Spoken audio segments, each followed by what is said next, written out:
சிவதந்தை ஞான வைரத்துளிகள். இனிமையான குழந்தைகளே, இது அனாதி துவக்கமும் முடிவுமில்லாத, அழிவற்ற, ஏற்கனவே உருவாக்கப்பட்ட நாடகமாகும். இதில் எந்த காட்சி கடந்துவிட்டதோ அது மீண்டும் கல்பத்திற்குப் பிறகுதான் திரும்ப நடைபெறும். எப்பொழுதும் கவலையற்று இருங்கள். குழந்தைகளாகிய உங்களுடையதோ ஒரே ஒரு வழியாகும். அந்த ஒரே ஒரு வழி பகவானிடமிருந்துதான் கிடைக்கிறது. ஞானத்தின் மழையோ அனைவர் மீதும் பொழிய முடியாது. ஞானக்கடலான பகவான் வந்துவிட்டுள்ளார் என்ற இந்த குரல் அவசியம் அனைவருடைய காதுகளுக்கும் போய்ச் சேர்ந்துவிடும்.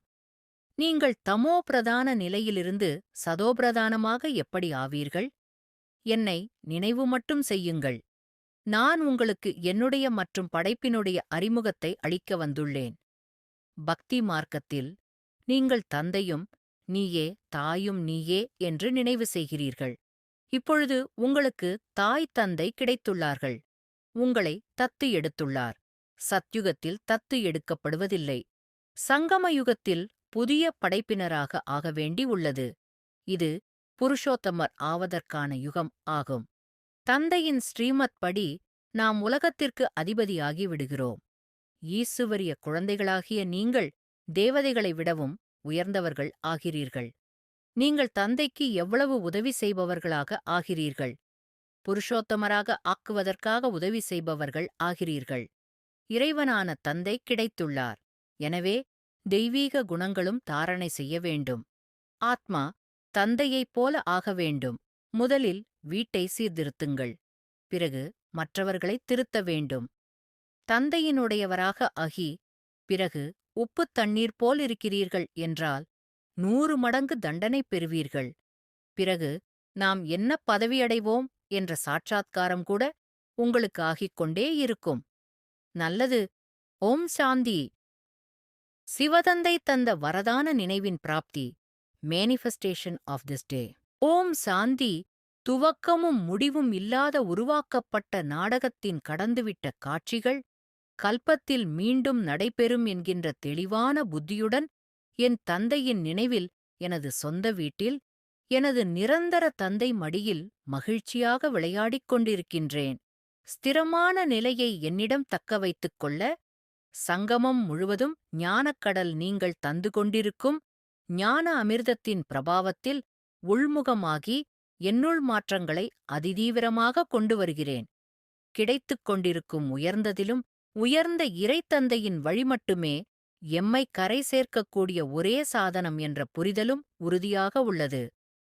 புருஷோத்தமர் ஆவதற்காக அளிக்கப்பட்டிருக்கும் ஒரே சந்தர்ப்பம் அன்புத் தந்தையே ஆத்மா, பரமாத்மா, பரந்தாமம், அனாதி, சூட்சுமவதனம், சிருஷ்டி, படைப்பு, நாடகம், ஆதி, மத்தியமம், அந்திமம், கர்மா, அகர்மா, மன்மனாபவ அனைத்து ரகசியங்களையும் தந்து புரிய வைத்து என்னை கர்மாதீத் நிலையை அடைந்து தேவதையாக ஆக்கிக் கொண்டுள்ளீர்கள்.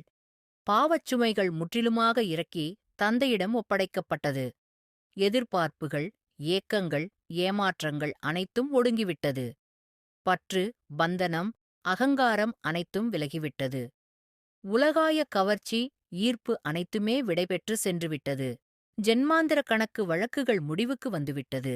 சுதந்திரம் பெற்றேன். கர்மங்கள் முழுவதுமே அகர்மங்கள் ஆகிறது.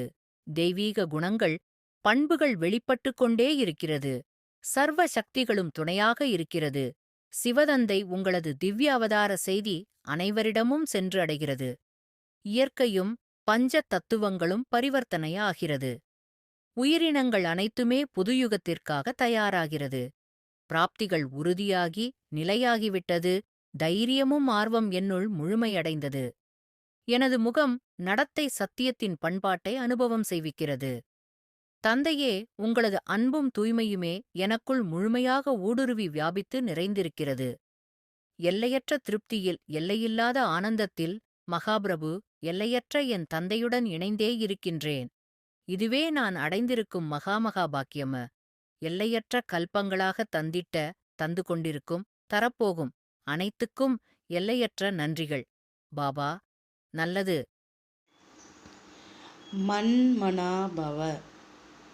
தன்னை ஆத்மா என உணர்ந்து ஆத்மாவின் தந்தையான பரமாத்மாவை அன்போடு நினைவு செய்தால் ஆத்மாவில் இருக்கும் 63 ஜென்மங்களின் பாவ கர்மங்கள் அழிந்து போகின்றன.